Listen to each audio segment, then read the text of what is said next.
प्रकाशली दीप्ती, अंतरीची ज्योती प्रकाशली दीप्ती, मुळीच जे होती अच्छा दिली, असं संत ज्ञानदेव म्हणतात.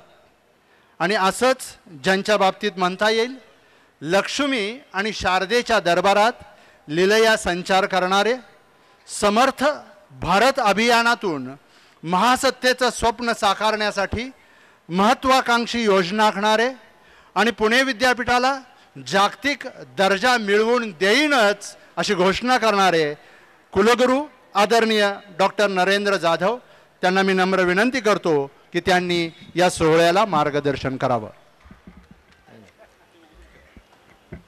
शिवकृपा सहकारी पतपेढी लिमिटेड मुंबई या संस्थेचे संस्थापक संचालक आणि कुटुंब प्रमुख माझे मित्र श्री गोरख चव्हाण, या संस्थेचे संस्थापक आणि अध्यक्ष माझे मित्र श्री चंद्रकांत वंजारी, उपाध्यक्ष श्री भीमराव बोराडे, मानद सचिव श्री अविनाश भोसले, मुंबई पूर्व उपनगरे फेडरेशनचे GS पवार, माझे ज्येष्ठ बंधू दिनेश जाधव, या सहकारी पतपेढीचे सर्व संचालक, या पतपेढीवरती प्रेम करणारे आपण सर्वजण बंधू आणि भगिनींनो, सर्वप्रथम 500 कोटीचा टप्पा ओलांडल्याबद्दल, 500 कोटीच्या संमिश्र व्यवसायाचा टप्पा ओलांडल्याबद्दल शिवकृपा सहकारी पतपेढी लिमिटेड मुंबई या सहकारी पतपेढीचं मी अगदी मनपूर्वक या संस्थेच्या सर्व पदाधिकाऱ्यांचं आणि सर्व सभासदांचं मनपूर्वक अभिनंदन करतो. तुम्हाला गंमत सांगतो, मी रिझर्व्ह बँकेमध्ये 31 वर्ष काम केलं, त्याआधी 3 वर्ष स्टेट बँकमध्ये काम केलं, म्हणजे जवळजवळ 34 वर्ष बँकेच्या क्षेत्राशी मी संबंधित आहे. आणि या कालावधीमध्ये मी कधीही कुठल्याही पतपेढीमध्ये कधीही गेलेलो नव्हतो आणि पहिल्यांदाच मी या पतपेढीच्या कार्यक्रमाला येतो आहे. त्याचं कारण आहे की शिवकृपा सहकारी पतपेढी लिमिटेड मुंबई या संस्थेनं गेल्या काही वर्षात जो इतिहास निर्माण केलेला आहे, जी आपली प्रतिमा निर्माण केलेली आहे आणि कामामधला पारदर्शीपणा, संचालक मंडळ जे आहे, इथे एक उत्तम टीम तयार झालेली आहे. संचालक मंडळ, आणि मला त्यांनी आवर्जून सांगितलं की एक आबा पाटील सोडले, RR पाटील सोडले तर कुठल्याही राजकारणी माणसाशी संबंध नाही, त्यांना कुठल्याही संस्थेच्या कुठल्याही शाखेच्या उद्घाटनाला कधी बोलावलं नाही. आणि सगळं आपलं मंडळ जे आहे, संचालक मंडळ, हे राजकीय हस्तक्षेपापासून मुक्त राहिलेलं आहे. कामामध्ये पारदर्शीपणा आहे आणि संचालक मंडळ आणि कर्मचारी त्यांच्यासाठी दिलेली जी आचारसंहिता त्याचं अतिशय उत्तम प्रकारे काटेकोरपणे पालन करतात. त्यांनी सांगितलं की 1 एप्रिल 2008 पासून डिसेंबरपर्यंत त्यांनी 85 कोटीचा व्यवसाय, संमिश्र व्यवसाय केला. त्यांनी 500 कोटीचं टार्गेट जे आहे ते आता क्रॉस केलेलं आहे आणि आता 1000 कोटीपर्यंत जाण्याचा त्यांचा मार्ग मोकळा झालेला आहे असं मला वाटतं. या पतपेढीने, या सहकारी पतपेढीने आपल्या कामामध्ये जो आदर्श निर्माण केलेला आहे तो लक्षात घेऊन मी आज या कार्यक्रमाला यायची संमती दिली. माझ्या बंधूंनी मला सांगितलं की या पतपेढीच्या कार्यक्रमाला तू आलंच पाहिजेस, असा माझ्या बंधूंनी मला प्रेमाचा आग्रह केला. आणि याची सगळी माहिती घेतल्यानंतर मला वाटलं की ही एक पतसंस्था अशी आहे, सहकारी पतपेढी अशी आहे की ज्यांच्या कार्यक्रमाला आपण जाणं आवश्यक आहे. आणि मला अतिशय आनंद वाटतो की इथे आल्यानंतर मी जे पाहिलं, उत्तम प्रकारे काम करणारी टीम पाहिली, अतिशय उत्तम प्रकारे आयोजन केलेला हा कार्यक्रम पाहिला आणि ज्या एका उत्साहानं, ज्या एका कमिटमेंटने हे सगळं आयोजित केलं जातं आहे ते पाहिलं. नवीन प्रशासकीय इमारतीचं उद्घाटन करण्याची सुवर्ण संधी मला लाभली आणि त्याचप्रमाणे व्हिडिओ कॉन्फरन्सिंग जे त्यांनी केलेलं आहे ते पाहण्याची आणि त्याचं उद्घाटन करण्याची संधी लाभली. मी तुम्हाला सांगतो की अनेक बँकांमध्ये मी गेलेलो आहे, कित्येक बँकांच्या पुढे असलेली ही सहकारी पतपेढी आहे शिवकृपा सहकारी पतपेढी. आणि आपल्या सर्व कर्मचाऱ्यांना उत्तम प्रकारे ट्रेनिंग देऊन, त्याचप्रमाणे तांत्रिकदृष्ट्या इतकी प्रगत आहे. आणि मगाशी चंद्रकांत वंजारी आणि गोरख चव्हाण दोघांनी सांगितलं आपल्याला की 31 मार्चला वित्तीय वर्ष संपल्यानंतर सकाळी 10 वाजेपर्यंत, 1 एप्रिलच्या सकाळी 10 वाजेपर्यंत त्यांचं बॅलन्स शीट तयार असतं. किती पतपेढ्या किंवा किती सहकारी बँका याच्याबद्दल आपल्याला ग्वाही देऊ शकतील. मला असं वाटतं की फार कमी लोकांना ते शक्य आहे आणि ते यांनी शक्य केलेलं आहे. मला असं वाटतं की बदलत्या काळाची पावलं ओळखून जे बदलण्याचं धोरण आपण स्वीकारलेलं आहे, जी एक लवचिकता आपल्या धोरणामध्ये आहे आणि जनसामान्यांचा विश्वास मिळवण्यासाठी गेली 25 वर्ष आपल्या सर्व पदाधिकाऱ्यांनी जे भगीरथ प्रयत्न केलेले आहेत त्याची फळं आपण आज चाखत आहात. आणि मला असं वाटतं की या संस्थेचा गेल्या 25 वर्षात झालेला विकास प्रगती जर पाहिली, 280 कोटींच्या ठेवी, 225 कोटींची कर्ज, 41,000पेक्षा जास्त अवर्ग सभासद, 22,000पेक्षा जास्त लोकांना कर्ज वाटप, 46 शाखा, 4 विभागीय कार्यालय आणि आता नवीन उद्घाटन केलं त्याचं ते प्रशासकीय कार्यालय, 371 आता 375 कर्मचारी आणि 750 दैनंदिन ठेव वसुली प्रतिनिधी आणि स्वतःचं निवासी प्रशिक्षण केंद्र, ही सगळी जी यंत्रणा उभी झालेली आहे ही या सगळ्यांच्या श्रमामधून, कल्पकतेतून आणि आपल्या कामावरच्या निष्ठेतून तयार झालेली आहे. आणि मगाशी उल्लेख झाला की पतपेढी कशी असावी याचा एक आदर्श निर्माण करणं हा त्यांचा प्रयत्न आहे. आणि मला एक फार वाक्य आवडलं की आपल्याला दीपस्तंभ तर व्हायचा आहेच, आदर्श पतपेढी म्हणून जगाच्या समोर तर यायचं आहेच, परंतु ते करत असताना सहकाराची मूलतत्व पाळून सहकाराची सांगड सर्व धर्म समभाव याच्याबरोबर घालण्यात जी आलेली आहे ते व्यक्तिशः माझ्या मनाला अतिशय भावलं. आणि त्याचबरोबर हे सगळं काम करत असताना या सगळ्या व्यावसायिक गोष्टी व्यावसायिक दृष्टिकोन ठेवून व्यावसायिक पद्धतींचा अवलंबन करत असतानाच सामाजिक कार्यामध्ये सुद्धा या पतपिढीने उत्तम प्रकारे योगदान करण्याचा प्रयत्न केलेला आहे. वृक्षारोपण, सुनामीसारख्या आपदग्रस्तांना मदत, सामुदायिक बिगर हुंडा लग्न समारंभांना मदत, निर्मल ग्राम स्वच्छता अभियानाला मदत, अशी अनेक सामाजिक कामं या संस्थेने केलेली आहेत, ती होत आहेत. आपण समाजाचं काहीतरी देणं लागतो आहोत या भावनेतून, या भूमिकेतून व्यावसायिक बुद्धीने काम करत असतानाच आपला सामाजिक वसा जपण्याचं काम त्यांनी जे केलेलं आहे, जे करतायत, त्याचा मला अतिशय आनंद आणि अभिमान वाटतो आणि त्याबद्दलही या सर्वांचं मनपूर्वक अभिनंदन मी करतोय. इथे मला 2 विषयावरती बोलायचं आहे. एक तर ज्याचा उल्लेख केला, मला सांगण्यात आलं आणि त्यांनी दाखवलं की काही दिवसापूर्वी जय महाराष्ट्रमध्ये माझी एक जी तासाभराची मुलाखत झाली होती, तुमच्यापैकी काही लोकांनी ती पाहिली असेल, त्याच्या CD करून या संस्थेने स्वतःहून महाराष्ट्रामध्ये अनेक ठिकाणी त्याचं वाटप केलं आणि जवळजवळ 10,000पेक्षा जास्त लोकांनी ती मुलाखत पाहिली. आणि मला आनंद वाटतो की हे मी त्यांना सांगितलं नव्हतं, त्यांनी स्वतःहून प्रबोधनाचा हा काम जे केलेलं आहे, मला त्याची मनापासून दाद द्यावीशी वाटते. त्या विषयावर थोडंसं मला बोलायचं आहे. आणि 26 नोव्हेंबरला जे घडलं त्यानंतर जी प्रतिक्रिया होते आहे त्याबद्दल मला बोलायचं, त्या बाबतीत आपली जी सामुदायिक जबाबदारी आहे त्याबद्दल मला बोलायचं. या 2 मुद्द्यांवरती मी लक्ष केंद्रित करणार आहे. जागतिक मंदी, आता मी इथे बाहेर असताना मला ते बाईट्स वगैरे घेणाऱ्या लोकांनी थांबवलं आणि जागतिक मंदीबद्दल विचारलं. आपण जी टेलिकॉन्फरन्सिंग केली त्यामध्ये आपल्या पुण्याच्या ऑफिसमधले आणि साताऱ्याच्या ऑफिसमधले तिथले जे विभागीय कार्यालय आहे तिथल्या कर्मचाऱ्यांनी, तिथे उपस्थित असलेल्या लोकांनी काही प्रश्न विचारले. त्या अनुषंगानं सर्वसाधारण जनतेच्या मनामध्ये जे प्रश्न आहेत या मंदीबद्दल किंवा तथाकथित मंदीबद्दल आणि जागतिक आर्थिक अरिष्ट जे आलेलं आहे त्याबद्दल अगदी थोडक्यात मला मुद्दाम सांगायचं वाटतं. कारण मला असं आतून वाटतं आहे की हे फार भारतावरती त्याचा फार गंभीर परिणाम होणार आहेत, ही फार मोठी मंदी आहे असा जाणीवपूर्वक समज करून देण्याचा प्रयत्न काही मोठ्या उद्योगपतींकडून होतो आहे आणि तो चुकीचा आहे, हे मला मुद्दाम सांगायचं आहे. ते याची पार्श्वभूमी काय आहे ते मला सांगतो. याचा अर्थ आपण फार सेफ आहोत असं नाही, आपल्यावर परिणाम होणार आहे, परंतु हे लोक म्हणतायत तेवढा परिणाम होणार नाही. तो काय होणार आहे नेमकं काय होत आहे त्याच्याबद्दल मला ज्यांनी माझी ती मुलाखत पाहिली नसेल त्यांच्यासाठी आणि इतरांसाठी रिफ्रेशर म्हणून मुद्दाम सांगावीशी वाटते. आपल्याकडे जी बँकिंग सिस्टीम आहे ती पारंपरिक बँकिंग सिस्टीम आहे. आपल्याकडे पारंपरिक जशी बँकिंग सिस्टीम आहे तशीच बँकिंग सिस्टीम अमेरिकेमध्ये होती 30 वर्षापूर्वीपर्यंत. आपल्या बँकिंग सिस्टीममध्ये काही बदल झाले, त्यांच्या बँकिंग सिस्टीममध्ये फार मोठ्या प्रमाणावर बदल झाले. हे बदल कशा स्वरूपाचे होते पहा. पारंपरिक बँकिंग सिस्टीममध्ये मग त्यामध्ये सहकारी पतपेढ्या आल्या. तुम्ही ज्यावेळी बँक म्हणून एखादं कर्ज देता, हाऊसिंग लोन समजा तुम्ही दिलेलं आहे, घरासाठी कर्ज दिलेलं आहे, तुम्ही कर्ज देताना तारण काहीतरी ठेवून घेतलेलं असतं ज्यावर तुम्ही कर्ज देता, ते कर्ज ते तुम्ही द्याल, ते कर्ज तुमच्या बॅलन्स शीटमध्ये, तुमच्या बँकेच्या बॅलन्स शीटमध्ये ते ॲसेट म्हणून राहतं आणि ते तिथेच राहतं. त्याची वसुली झाली नाही तर ती बँक गोत्यात येऊ शकते, त्या बँकेचे ठेवीदार गोत्यामध्ये येऊ शकतात, परंतु ते बँकेपुरतंच मर्यादित राहतं. ही पारंपरिक बँकिंग सिस्टम आहे जी आपल्याकडे आजही प्रचलित आहे. अमेरिकेमध्ये ती 30 वर्षापूर्वीपर्यंत प्रचलित होती, परंतु त्यामध्ये एक फार मोठा बदल करण्यात आला.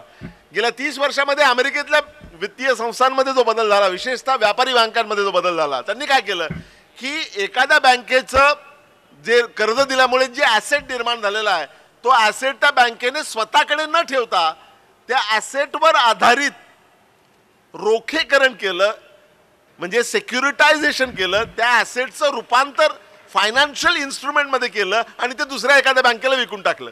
तर दुसऱ्या बँकेने असे विकत घेतलेले रोखे एकत्र केले आणि त्याच्यात स्वतःची भर घालून स्वतःचे वेगळे रोखे इश्यू केले आणि ते तिसऱ्या बँकेला विकले. तर तिसऱ्या बँकेने ते चौथ्या बँकेला विकले आणि अशी ढकलगाडी वाढत वाढत गेली.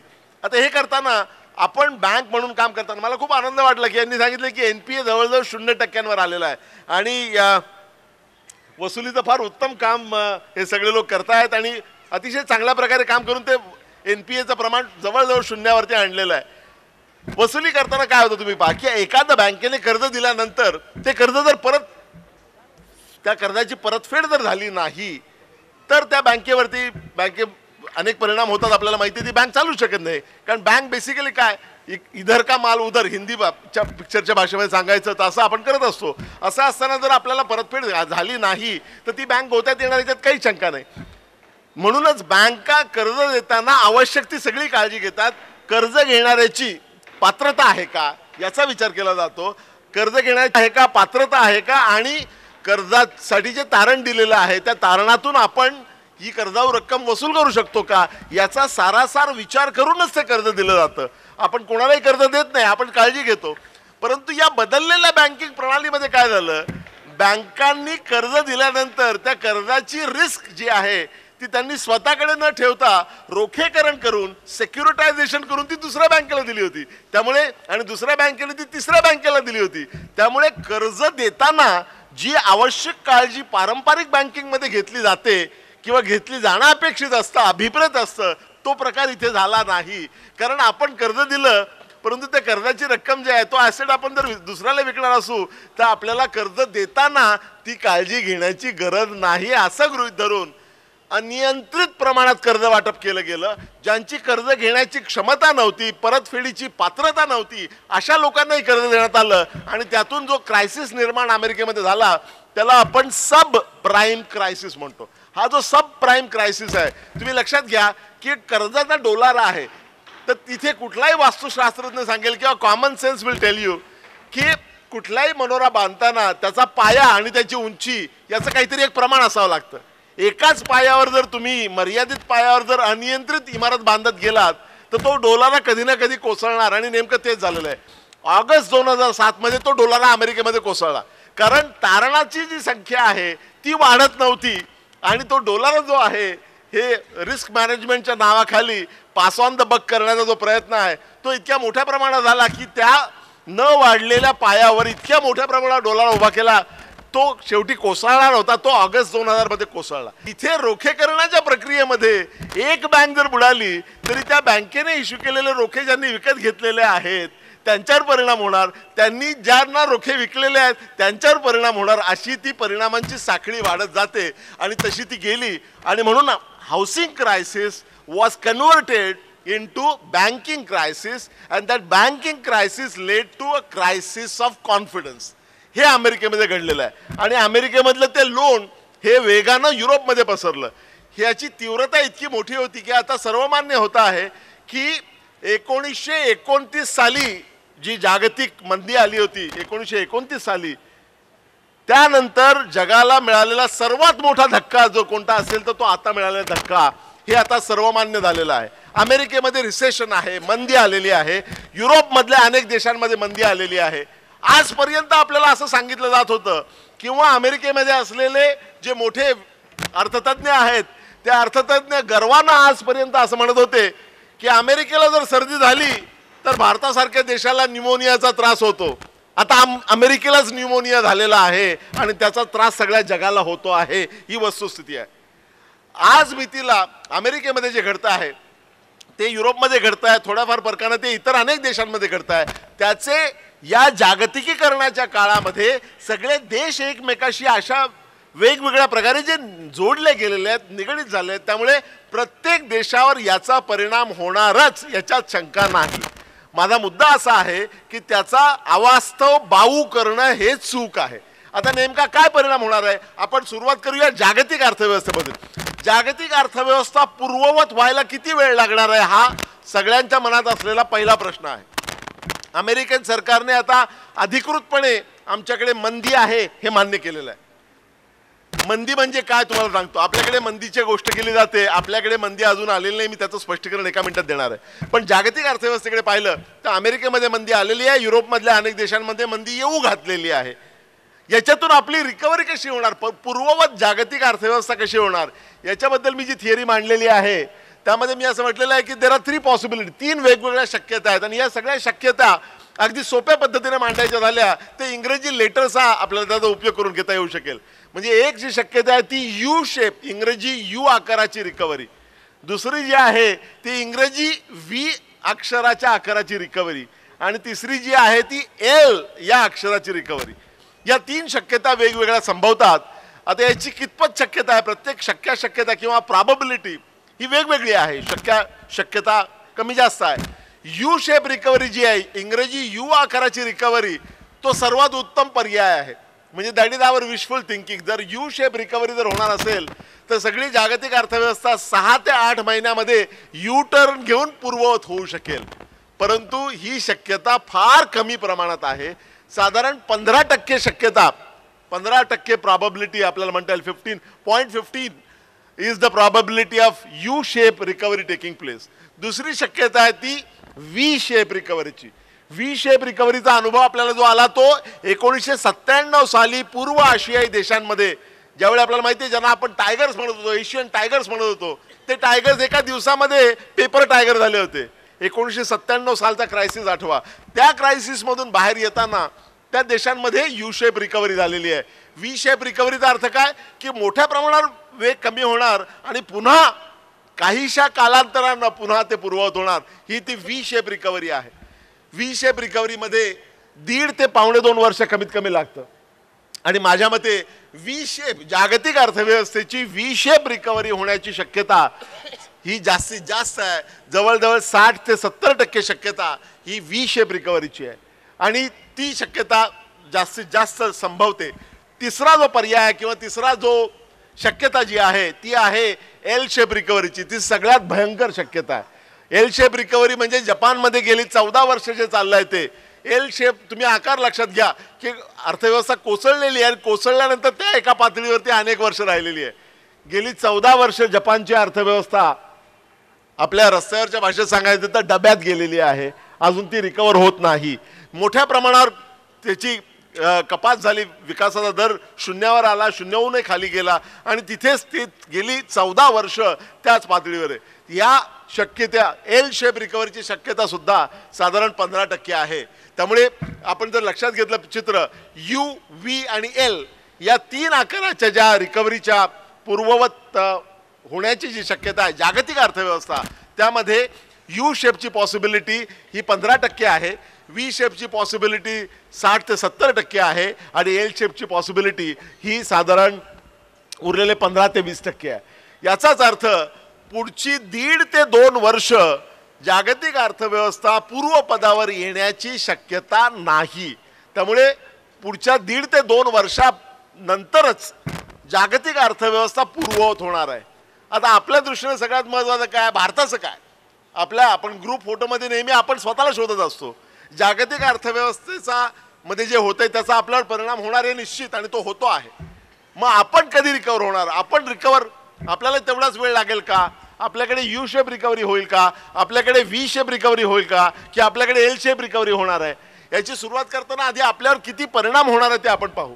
इथे आपल्याला सांगितलं गेलेलं आहे की भारतामध्ये मंदी आलेली आहे अशी ओरड सुरू झालेली आहे आणि सगळे लोक सांगतात भारतात मंदी जी आलेली आहे त्याच्याबद्दल तुम्हाला काय म्हणायचं. मी त्यांना सांगतो की मला पहिल्यांदा हे म्हणायचं की भारतात मंदी आलेली नाही. कृपा करून तुम्ही अशा गोष्टी करू नका, कारण तुम्ही भारताचा विकास मंदी कशाला म्हणतात. मंदी ज्यावेळी 2 क्वार्टर्स म्हणजे सातत्यानं 2 तिमाहीमध्ये जर विकासाचा दर हा जर निगेटिव्ह झाला, विकासाचा दर निगेटिव्ह झाला 2 तिमाहींमध्ये लगोलग सातत्यानं, तर त्या सिच्युएशनला रिसेशन किंवा मंदी म्हणतात. आपल्याकडे आपण 0% खाली जवळपास सुद्धा आपण गेलेलो नाही. अमेरिकन अर्थव्यवस्था गेलेली आहे, आपली अर्थव्यवस्था गेलेली नाही. आपल्या अर्थव्यवस्थेचा गेल्या 17 वर्षातला जर आपण आलेख जर पाहिला, 1991 साली आपल्या देशावर फार मोठा आर्थिक अरिष्ट आलं होतं, आपल्याला माहिती आहे. त्यानंतरच्या काळामध्ये 1992 ते 2002 या 10 वर्षामध्ये आपला विकासाचा दर होता तो सरासरी 6% झाला. 2002 ते 2005 या कालखंडामध्ये तो सरासरी 8% झाला आणि गेल्या 3 वर्षामध्ये तो सरासरी 9% झाला. आता हा 9%चा दर आहे, त्याच्यावरती अनिष्ट परिणाम होणार याच्याबद्दल कोणाच्याही मनात शंका असता कामा नये. परंतु या 9%वरून आपण 0%वर येतो आहोत का? नाही. 9%वरून आपण 7%वर येण्याची शक्यता वर्तवली जाते आहे आणि त्यातली वाईटात वाईट शक्यता जी आहे ती 6% विकासाची आहे. आता तुम्ही विचार करा, पहिली 40 वर्ष स्वातंत्र्य मिळाल्यानंतर आणि तथाकथित योजनाबद्ध विकासाला सुरुवात केल्यानंतर पहिले 40 वर्ष आपला विकासाचा दर हा 3.5% होता. आपल्याला फार मोठा झटका लागल्यानंतर 9%वरून तो वर्स्ट कम टू वर्स्ट 6%पर्यंत येणार आहे. 7 किंवा 7.5%ची शक्यता खूप आहे, परंतु तो आणखी कमी जरी झाला तरी 6%च्या खाली जाईल असं कोणीही मानायला तयार नाही. 6%च्या खाली तो जर राहणार असेल तर त्याला मंदी कसं म्हणणार तुम्ही? 9%पासून तो 6%वर येणं याला मंदी म्हणत नाहीत. दिस इज डेसिलरेशन, म्हणजे आपल्या विकास दरामध्ये होणारी घट. आपला विकास दर निगेटिव्ह झालेला नाही, त्याच्या जवळपास सुद्धा नाही. जगातले सगळे finance minister they will give their left hand to get 6% growth, आणि आपण म्हणतो की 6% पर्यंत आलं, 7% पर्यंत आलं तर मंदी आली. अरे आपण 40 वर्ष 2.5%, 3%ने वाढत होतो, त्यावेळी कोणी मंदी आल्याचं बोललं नव्हतं. आणि आपण आता 9%वरून 7%वर येणार, ते हे सगळे बोंबाबोंब सुरू झालेली. याच्या मागे कारण आहे, ते कारणही मी तुम्हाला सांगणार आहे. काय झालेलं आहे की अमेरिकेमध्ये मंदी आल्यानंतर अमेरिकेने एक भीमकाय पॅकेज जाहीर केलं. $700 अब्ज एवढ्या मोठ्या रकमेचं पॅकेज जाहीर केलं. $700 अब्ज. त्याच्यापासून बोध घेऊन लगेच युरोपमधल्या 4 देशांनी एकत्र येऊन $1.3 ट्रिलियन म्हणजे 1300 अब्ज अमेरिकन डॉलर एवढं मोठं पॅकेज त्यांनी काढलं. चीनने $582 अब्ज पॅकेज काढलं. आपल्याकडे पॅकेजच्या दृष्टीने हालचाली चालू आहेत आणि आपलं पहिलं पॅकेज जे आलं ते या पॅकेजच्या मानानं म्हणजे की झाड की पत्ती असं आहे. 25,000 कोटी रुपयांचं पॅकेज आपण काढलेलं आहे. मात्र ही सुरुवात आहे. या सगळ्या उद्योजकांना माहिती आहे की सरकार यानंतर मोठं पॅकेज काढणार आहे किंवा काढण्याचा प्रयत्न आहे. मंदीचा बाऊ करण्यामागे कारण असं आहे की मंदीचा बाऊ करायचा आणि सांगायचं बघा बरं का, जर तुम्ही तुमच्या पॅकेजमध्ये आमच्या उद्योगासाठी काही अमुक गोष्ट केली नाही तर मात्र मंदीचा फटका आम्हाला बसणार, आणि तो जर बसला तर मग आम्हाला नोकर कपात करावी लागणार, आणि मग सरकारला या निवडणुकीच्या वर्षामध्ये तो त्रास होईल. तो तुम्हाला त्रास होऊ नये म्हणून आम्ही तुमच्या हिताचं सांगतोय की तुमच्या पॅकेजमधलं जास्तीत जास्त आम्हाला द्या. हा आपल्या पोळीवर तूप ओढून घेण्याचा प्रकार आहे आणि हे आपण लक्षात घ्या. त्यामुळे मंदीच्या ज्या वल्गना केल्या जातात, मंदीचा जो बागुलबुवा केला जातो, तो अनेक उद्योग समूहांकडून आपल्या पोळीवर तूप ओढून घेण्यासाठी केलेला असतो. याच्याकडे आपण लक्ष द्या. पण तुम्ही इथे आणखी एक गोष्ट लक्षात घ्या की हा प्रचार इतका आता लोकांच्या मनामध्ये भिनायला लागलेला आहे की मंदी आली असंच अनेक लोकांना वाटतं आणि त्यांनी ते गृहीत धरलेलं आहे. मी तुम्हाला सांगतो, दुर्दैवानं अर्थशास्त्राचा एक नियम असा आहे की जर सगळ्यांनाच वाटत असलं की असं अमुक एक गोष्ट होणार आणि त्याप्रमाणे त्यांनी आपापले निर्णय जर बदलले तर मग ती गोष्ट होते. त्याला इंग्लिशमध्ये सेल्फ फुलफिलिंग प्रोफेसी असं म्हणतात. सेल्फ फुलफिलिंग प्रोफेसी म्हणजे प्रत्येकाने जर ज्या गोष्टी आज विकत घ्यायच्या आहेत ती विकत घ्यायचं उद्यावर ढकललं तर त्याचाच एकत्रित परिणाम जो होऊ नये असं आपल्याला वाटतं किंवा जो होण्याची भीती आपल्याला आहे, नेमकं तेच घडणार आहे. त्यामुळे मंदीची जी गोष्ट आहे ती आपण कृपा करून आपण मंदीच्या जवळपास सुद्धा नाही हे लक्षात घेणं हे गरजेचं आहे. मध्ये एक वाद झाला, त्यावेळी तुमच्यापैकी काही जणांनी पाहिलं असेल, काही उद्योगपतींच्या बरोबर माझा टीव्हीच्या एका चॅनलवरती वाद झाला. वित्तमंत्र्यांनी सांगितलं की ज्यांच्याकडे मार्जिन जास्त आहे त्यांनी मार्जिन कमी करा आणि मार्केट शेअर मेंटेन करायचा प्रयत्न करा. नोकर कपात मात्र करू नका. नोकर कपात करायला पर्याय म्हणून तुम्ही मार्जिन कमी करा. ताबडतोब राहुल बजाज वगैरे उद्योगपतींनी सांगितलं आमच्याकडे मार्जिनच नाही, त्यामुळे कमी करता येणार नाही. म्हणजे आम्ही काही करणार नाही, आम्ही किमती कमी करणार नाही असं सांगून मोकळे झाले. जे 5 उद्योग समूह बोलत होतो त्यामध्ये एक फार महत्त्वाचा उद्योग समूह होता, तो म्हणजे कन्स्ट्रक्शन सेक्टर. आता कोण माईचा लाल मला सांगेल की हाऊसिंग सेक्टरमध्ये 30% कमी मार्जिन आहे असं छातीडोकपणे सांगणारा माणूस आहे का? मला दाखवा. जिथे 30% जास्त मार्जिन आहे त्यांनी ते मार्जिन 15% आणावं, मार्केट शेअर मेंटेन करावा आणि नोकर कपात टाळावी. हा अतिशय चांगला दिलेला सल्ला हा त्यांनी धुडकावून लावण्याचा प्रयत्न केला काही उद्योगपतींनी. क्रेडाईने पुढे येऊन मार्जिन कमी केलं, पण ते फारच कमी प्रमाणात कमी केलं असं मला वाटतं. मुद्दा इथे असा आहे की ज्यावेळी आपल्या देशावर संकट येतं त्यावेळी आपण सगळे एक होतो. इथे आपल्याला परस्पर सहकार्यानं काम करायचं आहे आणि सरकार प्रत्येक पातळीवरती यासाठी प्रयत्न करते. रिझर्व्ह बँकेने मॉनिटरी पॉलिसीमध्ये जे बदल केलेले आहेत, मोठ्या प्रमाणावर CRR कमी केलेला आहे, SLR कमी केलेला आहे, रिव्हर्स रिपो रेट कमी केलेला आहे आणि मोठ्या प्रमाणावर लिक्विडिटीचं इंजेक्शन दिलेलं आहे. हे सगळं चालू असताना गव्हर्नमेंटने ड्युटी स्ट्रक्चरमध्ये बदल केलेले आहेत आणि फिस्कल स्टिम्युलसचं पॅकेज आपण सुरू करतो आहोत. एक छोट्या प्रमाणात केलेलं आहे आणि ते आणखी प्रमाणात होणार आहे. हे सगळे बदल लक्षात घेऊन ज्या ज्या गोष्टी करण्याची गरज आहे मला असं वाटतं की ते करतायत. इथे आपण आपला शॉर्ट टर्म फायदा न पाहता आपण देशाचा विचार करून साहचर्याच्या भावनेतून जर आपण या संकटाला सामोरं गेलो तर आपण निश्चितपणे याच्यावरती मात करण्यात यशस्वी होऊ आणि ते आपण होणारच. आता भारताची रिकव्हरी कधी होणार आहे? भारताच्या रिकव्हरीला जगाच्या रिकव्हरीसारखं 1.5 वर्ष लागणार आहे का? भारतावर परिणाम मर्यादित होणार आहे. मी पुन्हा पुन्हा सांगतोय, हा जो मर्यादित परिणाम आहे त्याला जर तुम्ही मंदी म्हणालात तर तो परिणाम जास्त होणार आहे आणि मग त्याचं रूपांतर मंदीमध्ये होण्याची भीती उद्भवते. तर तसं होऊ नये. आता भारतावर जर कमी परिणाम होणार असेल तर भारताचं रिकवर होण्याचं, पूर्वपदावर येण्याचं प्रमाण सुद्धा किंवा वेग हा जास्त असला पाहिजे.